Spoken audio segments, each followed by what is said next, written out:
Hi friends, मैं सी मोनू भगत स्वागत करता हूँ आपके अपने इस यूट्यूब चैनल में। तो आज के सेशन में हम देखेंगे लेजर्स, अकाउंटिंग लेजर्स क्या होता है और उसका प्रैक्टिकल एप्लीकेशन कैसे हम यूज़ करते हैं उसको, और ये कितना रेलिवेंस होता है सारा हम इस वीडियो में देखेंगे। तो वीडियो का अंत तक बने रहिएगा, सारा कंसेप्ट क्लियर हो जाएगा along with the practical applications. Okay, so आज शुरुआत करते हैं इस वीडियो। तो लेजर्स मतलब क्या होता है? लेजर्स जैसे पिछले वीडियो में हमने देखा था जर्नल्स के बारे में, वैसे लेजर्स होता है। लेजर्स क्या होता है कि जो भी जर्नल एंट्रीज हमने पास किया है ना, उसको क्लासिफाई करके ग्रुपिंग करने का काम करता है। ठीक है, तो क्या होता है कि जैसे हमने मोबाइल अकाउंट बनाया, जैसे फर्नीचर अकाउंट बनाया, जैसे हमने मान लो कि जैसे हमने बैंक अकाउंट बनाया, कैश अकाउंट बनाया, ये सब जर्नल एंट्री पास किया सारा इन सब ट्रांजेक्शन्स का, तो उसको ग्रुप करने का काम क्या करता है? लेजर करता है कि बैंक अकाउंट से कितना कितना जर्नल एंट्री पास हुआ उसको एक जगह में लाओ, कैश अकाउंट से कितना कितना जर्नल एंट्री पास हुआ उसको एक जगह में लेके आओ, उसी तरह से मशीनरी अकाउंट से कितना कितना जर्नल एंट्री पास हुआ उसको एक जगह में लेके आओ, उसी तरह से हमारा लोन्स अकाउंट से कितना कितना जर्नल एंट्री पास हुआ उसको एक जगह में लेके आओ। वही बोलता है ledger. Ledger is a book with several accounts in which records of transactions related to particular account are kept. मतलब एक सिंगल समरी है जिसमें हम किसी एक अकाउंट का समरी रिकॉर्ड कर सकते हैं, जैसे cash account, bank account, loan account etcetera. इसी को लेजर बोलते हैं। All journal entries once recorded are classified in respective ledger accounts। जैसे समझाया था मैंने, जैसे कैश अकाउंट से कितने जर्नल एंट्री पास हुई उसको हम एक ही लेजर अकाउंट में ला करके उसको ग्रुप करते हैं, उसी को हम लेजर बोलते हैं इस तरह से। ठीक है, why is it necessary to maintain ledgers in accounting? Ledgers maintain करना क्यों जरूरी होता है? क्या रेलिवेंस आ गई? हमें लेजर्स इसलिए मेंटेन करना पड़ता है क्योंकि हमें ट्रायल बैलेंस बनाना है। ट्रायल बैलेंस जैसे जर्नल के बाद लेजर आता है, जैसे जर्नल में डिफरेंट अकाउंट्स होता है, cash account, bank account, furniture account, उसको हम अब ग्रुप करते लेजर में कि कैश अकाउंट से कितना ट्रांजेक्शन हुआ उसको एक स्टेटमेंट में लेके आओ, बैंक अकाउंट से कितना ट्रांजेक्शन हुआ उसको एक सिंगल स्टेटमेंट में लेके आओ। उसी तरह से ट्रायल बैलेंस क्या करता है कि हमारा लेजर्स कितना बना है ना डिफरेंट डिफरेंट अकाउंट्स का, उसको एक सिंगल सीट में लेके आओ, उसको ट्रायल बैलेंस बोलता है। हम ट्रायल बैलेंस आगे वाले वीडियो में देखेंगे। तो ट्रायल बैलेंस बनाने में हेल्प करता है लेजर्स। प्रोवाइडिंग स्टैटिस्टिकल डाटा मतलब हमारा कितना सेल्स हुआ इस साल में, कितना क्लोजिंग बैलेंस है, कितना ओपनिंग बैलेंस था, वो इन्फॉर्मेशन हमें कौन देता है? लेजर्स देता है। ठीक है, बिजनेस डिसीजंस, हमें अपने बिजनेस में हमें सेल्स कितना बढ़ाना है, हमें कितने एम्प्लॉयज और ऐड करने हैं, वो बिजनेस डिसीजंस लेने में हेल्प करता है ये लेजर्स हेल्प करता है। ठीक है, प्रिपरेशन ऑफ फाइनेंशियल स्टेटमेंट्स मतलब क्या होता है? Trading account, profit and loss account and balance sheet. तो फाइनेंशियल स्टेटमेंट्स बनाने में भी लेजर बहुत हेल्प करता है, क्योंकि जो लेजर का जो क्लोजिंग बैलेंस होता है ना, क्लोजिंग बैलेंस हम आगे देखेंगे क्लोजिंग बैलेंस क्या होता है, वो डायरेक्टली फाइनेंशियल स्टेटमेंट में चला जाता है, जिसकी वजह से एक लेजर का एक मिडवे एक मध्यांतर है जो हमारा फाइनेंशियल स्टेटमेंट बनाने में हेल्प करता है, इसलिए it helps in preparation of financial statements. Okay, तो compliance with laws and regulations, जो भी हमारा लॉज है जो गवर्नमेंट ने इनेक्ट किया है, मतलब जो भी कंपनीज के लिए, तो उसको लॉज को कंप्लाई करते हुए, उसको फॉलो करते हुए हम उसको लेजर को रिकॉर्ड करते हैं, इसलिए ये लॉ के हिसाब से बना रहता है। मैनेजिंग कैश फ्लो मतलब क्या होता है कि बिजनेस में कितना कैश आ रहा है, कितना कैश आउटफ्लो हो रहा है, जा रहा है, वो सारा का स्टेटमेंट होता है कैश फ्लो। उसको कैश फ्लो को मेंटेन करने में, मैनेज करने में, कंट्रोल करने में लेजर का बहुत इंपॉर्टेंट रोल होता है। ओके, तो हमारा नेक्स्ट है, अब इसमें हम देखेंगे रूल्स ऑफ मेंटेनिंग लेजर। जैसे कुछ रूल्स होता है, हम कुछ लेजर्स को हम मेंटेन करते हैं, हम लेजर का प्रिपरेशन करते हैं, उसके लिए कुछ रूल्स होता है, हमें उस रूल्स को फॉलो करना पड़ता है। वो कौन कौन से रूल्स है जिसे हमें फॉलो करके लेजर को बनाना पड़ता है, हम नीचे पढ़ेंगे। ठीक है, in accounting journal entries from various accounts are chronologically recorded in the ledger. जैसे हमने बताया था, जैसे कैश अकाउंट है, बैंक अकाउंट है, वो different account different journal entry pass हुई होती है, उस जर्नल एंट्री को एक ही जगह कैश अकाउंट बोल के लेजर बना दिया हमने, बैंक अकाउंट बोल के हमने एक सिंगल लेजर बना दिया बैंक का, उसको हम क्लासिफाई करते हैं, वही बोल रहा है इसमें। ठीक है, asset expenses and drawing account balances will start from debit side. देखो, एसेट मतलब फर्नीचर हो गया, एसेट मतलब संपत्ति होता है हिंदी में, संपत्ति, जैसे फर्नीचर हो गया, कैश हो गया, बैंक हो गया, ये हमारा संपत्ति है, प्रॉपर्टी है। एसेट एक्सपेंसेस मतलब खर्चा, जैसे salary expenses, rent expenses, and drawing account मतलब जो बिजनेस से कुछ पैसा निकाल लेना है, जो मालिक है बिजनेस से पैसा निकाल लिया उसको ड्रॉइंग कहते हैं। तो एसेट एक्सपेंस और ड्रॉइंग अकाउंट जो होता है, जिसका ओपनिंग बैलेंस सिर्फ हमेशा डेबिट साइड से स्टार्ट होता है। डेबिट साइड से क्यों स्टार्ट होता है? क्योंकि ये डेबिट बैलेंस को बढ़ाता है, क्योंकि ये प्रॉपर्टी होता है। एंड डेबिट साइड से शुरू करेंगे और इसका क्लोजिंग हम क्या करेंगे? क्रेडिट साइड में करेंगे। डेबिट से शुरू करके हम क्रेडिट में अंत करेंगे इसका। ठीक है, उसी तरह से लायबिलिटीज हो गया, मतलब लोन से रिलेटेड, इनकम हो गया जैसे आमदनी, जैसे हमने सेल्स किया, कैपिटल हो गया जो पूंजी होता है प्रोप्राइटर का, जो मालिक का पूंजी बिजनेस का, उसको कैपिटल बोलते हैं। ये लायबिलिटीज, इनकम और कैपिटल अकाउंट का बैलेंस हमेशा क्रेडिट साइड से स्टार्ट होगा, क्रेडिट साइड से स्टार्ट होगा। और वो क्रेडिट साइड से क्यों स्टार्ट होता है? क्योंकि वो क्रेडिट बैलेंस को बढ़ाता है, क्रेडिट बैलेंस को क्या करता है? बढ़ाता है। और अंत कहाँ होगा? डेबिट साइड में अंत होता है, एंड ऑन डेबिट साइड, इस तरह से। Okay, so next fourth point में क्या है? All closing balances of ledgers will be summarised in trial balance. हमने अभी बताया था पहले भी, जो भी क्लोजिंग बैलेंस लेजर का होता है हम उसको ट्रायल बैलेंस में एक सिंगल सीट में कंसोलिडेट करके दिखाते हैं, ठीक है। उसमें एसेट भी आता है, एक्सपेंस भी आता है, ड्राइंग्स भी आता है। एसेट और एक्सपेंसेस, एसेट एक्सपेंसेस और ड्राइंग ऊपर भी पढ़ा हमने, एसेट एक्सपेंस और ड्राइंग, ये सारा डेबिट साइड में समराइज होगा। क्यों? क्योंकि डेबिट का आइटम्स है। ये जब बढ़ता है तो डेबिट साइड बढ़ता है, ठीक है।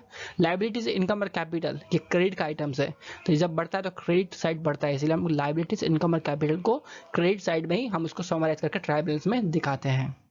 ये रूल है। Okay, so ledger contains 8 columns, 4 on the debit side and 4 on the credit side. Ledger में 8 कॉलम्स होते हैं टोटल, 4 डेबिट साइड में, 4 क्रेडिट साइड में। Date, reference number, particulars and amount, ये डेबिट में होता है, क्रेडिट में भी होता है, इस तरह से। ओके, तो नेक्स्ट देखते हैं types of ledger. Three types of ledger होता है बेसिकली, ज़्यादा इसमें बहुत ज़्यादा टाइप्स नहीं होता है, जो मेजर जो यूज होता है। एक होता है सेल्स लेजर, दूसरा परचेज लेजर एंड तीसरा होता है जनरल लेजर। तो सेल्स लेजर क्या होता है देखते हैं। Sales ledger is where the business records transaction relating to selling goods, services और the cost of such commodities. मतलब जहां हमने अपना सेल्स रिकॉर्ड किया, या सेल्स का जो हमने सप्लायर से खरीदा अपना, उसका जो कॉस्ट है वो रिकॉर्ड किया है, उसको सेल्स लेजर बोलते हैं। मतलब सेल्स से रिलेटेड जो भी हमें रिकॉर्ड करना होगा हम सेल्स लेजर में रिकॉर्ड करेंगे, सिंपल। ओके, परचेज लेजर मतलब क्या होता है कि जो भी परचेज से रिलेटेड जो भी हम गुड्स परचेज करते हैं या सर्विसेज परचेज करते हैं, तो उसको हम परचेज लेजर में डालेंगे, उसी को परचेज लेजर बोलते हैं, सिंपल। जनरल लेजर मतलब क्या होता है कि जो सेल्स परचेज के अलावा जो भी लेजर बनता है उसको हम जनरल लेजर बोलते हैं, सिंपल टर्म्स है। बट स्पेसिफिकली जनरल लेजर दो प्रकार के होते हैं, एक होता है नॉमिनल लेजर, एक होता है प्राइवेट लेजर। नॉमिनल मतलब नाम से पता चल रहा है, हमने नॉमिनल अकाउंट में पढ़ा है कि नॉमिनल मतलब एक्सपेंसेस और इनकम से जो रिलेट करता है। देखो, इनकम, कॉस्ट, इंश्योरेंस, डेप्रिसिएशन, ये एक्सपेंसेस और इनकम से रिलेट करता है, इसलिए इसको नॉमिनल लेजर बोलते हैं। तो एक्सपेंसेस और लॉसेस जो रिलेट करता है उसको हम नॉमिनल लेजर में डालेंगे। प्राइवेट लेजर में किसको डालेंगे? जैसे ड्राइंग्स हो गया, मालिक का कैपिटल हो गया, कैपिटल जो बिजनेस का मालिक है उसका कैपिटल हो गया, उसको हम प्राइवेट लेजर में डालेंगे, ठीक है। इस तरह से नॉमिनल लेजर और प्राइवेट लेजर ये पार्ट होता है जनरल लेजर का। ओके, सो नेक्स्ट हम देखते हैं इसमें practical example of ledger preparation. Practical ledger हम कैसे बनाते हैं उसको प्रैक्टिकली समझते हैं, ठीक है। तो सर हमने एक पीछे हमने स्लाइड्स में पढ़ा था कि 8 कॉलम्स होते हैं लेजर के, 4 डेबिट साइड में, 4 क्रेडिट साइड में। देखो, debit, date, particulars, reference number, amount, ये डेबिट साइड में, और same date, particulars, reference number, amount, ये क्रेडिट साइड में, सेम टू सेम, कुछ चेंजेस नहीं है, ठीक है। अब हम प्रैक्टिकली समझते हैं हम लेजर कैसे बनाते हैं। Okay, an example of ledger preparation of MS ABC company is given below. ABC company का लेजर कुछ ट्रांजेक्शन है, इसके मदद से हम लेजर बनाएंगे, ठीक है। Opening balance of machinery. अच्छा बताओ, मशीनरी क्या होता है हमारा? ये मशीनरी मतलब मशीन से, ये एसेट्स है, संपत्ति हमारा ये एसेट साइड होता है। तो एसेट जब बढ़ता है तो कहाँ जाता है? डेबिट में जाता है, बस ये याद रखना, ठीक है। एज एन 1/4/2022 मतलब 1 अप्रैल 2022 में ये 5 लाख का था, ठीक है। तो हम क्या करेंगे, 1/4/2022 डालेंगे डेट में। डेबिट साइड क्यों लिख रहे हैं हम? क्योंकि ये मशीनरी एसेट्स है, एसेट संपत्ति होता है, इसलिए हम डेबिट साइड से शुरू कर रहे हैं, इस तरह से। Okay, to balance BD, balance brought down. BD मतलब क्या होता है? ब्रॉट डाउन, हम शॉर्ट फॉर्म लिखते हैं लेजर में, BD मतलब brought down, to balance brought down. 5 lakh opening balance था तो हमने 5 लाख इसमें लिख दिया, 5 लाख ओपनिंग बैलेंस था, ठीक है। तो हमारा सेकंड एंट्री क्या बोलता है? Machinery purchased bye an entity in cash for ₹1 lakh on 25 सितंबर 2022। मतलब मशीनरी परचेज किया एंटिटी ने, परचेज किया मतलब क्या हुआ? हमारा मशीनरी का बैलेंस बढ़ गया। मशीनरी बैलेंस क्या हुआ? बढ़ गया। मशीनरी का बैलेंस बढ़ गया तो डेबिट बढ़ेगा नहीं बढ़ेगा? हाँ सर, डेबिट बढ़ेगा, मशीनरी एसेट है इसलिए हमारा डेबिट बढ़ेगा। तो 25 सितंबर 2022 to cash account, cash account लिख दिया क्योंकि हमने कैश से परचेज किया। Machinery account debit to cash account, ये एंट्री होता है ना, तो मशीनरी अकाउंट डेबिट पहले से है तो cash account to cash account लिख दिया इसमें, बस सिंपल, कुछ नहीं है। 1 लाख का था, 1 लाख लिख दिया इसमें, आराम से, कोई दिक्कत नहीं है। Machinery sold by entity through bank. देखो मशीनरी को बेचा है तो मशीनरी बढ़ रहा कि कम हो रहा है? सर कम हो रहा है। बेचने से मशीनरी क्या होता है? कम होता है। जब एसेट्स कम होता है, मशीनरी एसेट्स है ना, जब एसेट्स कम होता है तो हम कहाँ रिकॉर्ड करते हैं? सर क्रेडिट साइड में रिकॉर्ड करते हैं। ये देखो 10 जनवरी 2023, 10 जनवरी 2023 बाय बैंक अकाउंट, बैंक से बेचा इसलिए बैंक की तरह लिखा हमने। कैश से बेचा तो कैश लिखते हम बाय बैंक अकाउंट। कितना से बेचा? 60,000 से बेचा था सर, 60,000 लिख दिया हमने। जो डेबिट साइड में होता है उसको टू लिखते हैं, जो क्रेडिट साइड में होता है उसको हम बाय लिखते हैं। ये रूल फॉलो करें लेजर में, ठीक है। तो बैंक से बेचा कितना? सर 60,000 से बेचा सर, 60,000 हम लिख दिया इसमें, ठीक है। तो हमने अब बुक्स क्लोज करेंगे। 1 अप्रैल 2022 को बुक्स खुला था, ओपन हुआ था, तो ये कब बंद होगा? सर अप्रैल में जो बुक्स खुलता है वो अगले साल का मार्च एंडिंग में बंद होता है। तो 1 अप्रैल 2022 का बुक्स खुला था तो 31 मार्च 2023 में वो बंद हो जाएगा। तो बाई बैलेंस कैरी डाउन, कितना पे कैरी डाउन? सर जो डेबिट साइड है उसको टोटल करेंगे, 5 लाख एंड 1 लाख कितना? 6 लाख आ गया, ठीक है। तो 6 लाख में 60,000 ये क्रेडिट साइड का है। हमने क्या पढ़ा? डेबिट और क्रेडिट बराबर होना चाहिए, ठीक है। ये देखो डेबिट साइड का टोटल है 6 लाख, क्रेडिट साइड का टोटल कितना है? 60,000, ठीक है। तो 6 लाख में कितना माइनस 60,000 माइनस करेंगे, जो भी बैलेंस बचेगा उसको 5 लाख, जो भी बैलेंस बचेगा हम उसको बाई बैलेंस कैरी डाउन। जब स्टार्ट करते हैं तो ब्रॉड डाउन होता है BD, जब बैलेंस क्लोज करते हैं तो CD लिखते हैं कैरी डाउन। ये 5,40,000 कैसे आया? 6 लाख जो है ना टोटल, जो डेबिट साइड का टोटल है उसको हमने टोटल किया, और जो क्रेडिट साइड का है उसको माइनस किया, जितना बैलेंस आया हमने उसमें लिख दिया 5,40,000।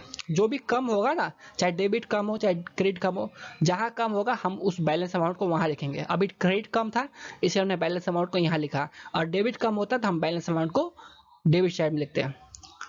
BD से हम लिखेंगे तब जब हम ब्राउन डाउन करेंगे, CD लिखेंगे कब? तब जब हम कैरी डाउन करेंगे। सिंपल लॉजिक लेजर का, कुछ भी नहीं है इस तरह से, ओके। सो अब हम नेक्स्ट एग्जाम्पल पढ़ते हैं। An example of ledger preparation of MNC and companies given below, ठीक है। MNC कंपनी कैसे लेजर प्रिपेयर कर रहे हैं हम देखते हैं। Opening balance of bank loan. Bank loan क्या था सर?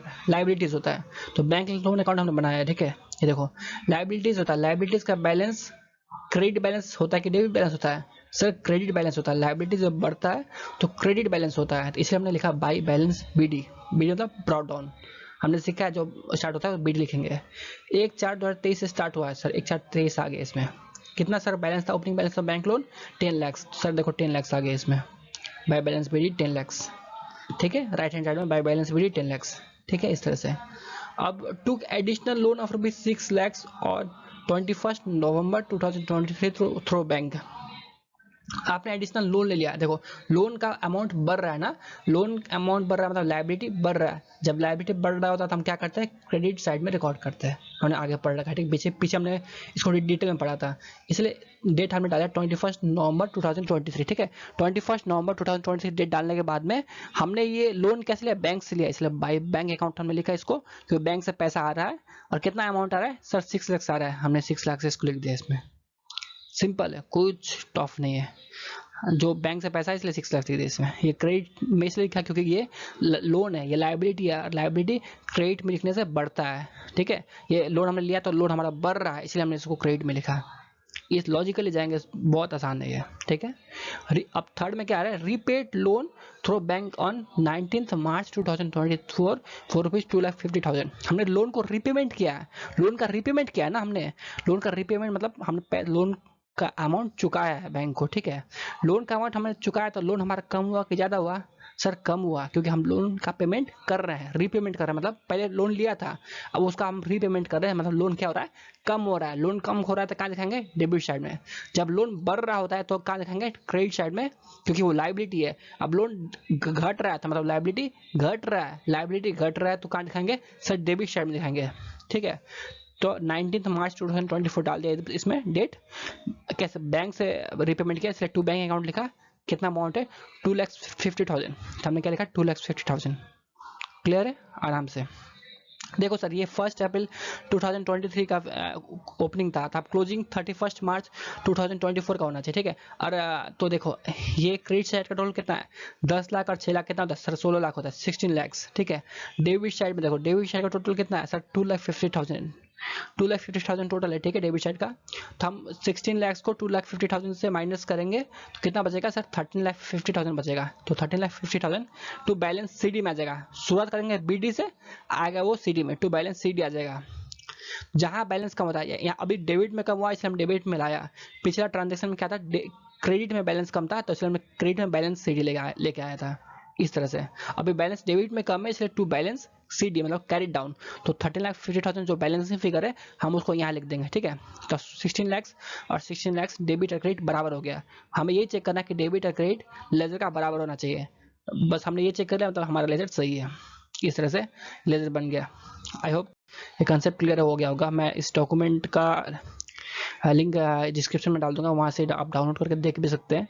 कुछ कमेंट्स होगा तो आप पिंग कर सकते हैं, कमेंट्स बॉक्स में पूछ सकते हैं। Thanks for watching, please subscribe now for more such accounts and finance related videos. And भगवान आप सभी को लंबी जवानी एंड हसीन बुढ़ापा दे। फिर मिलेंगे। Thanks a lot.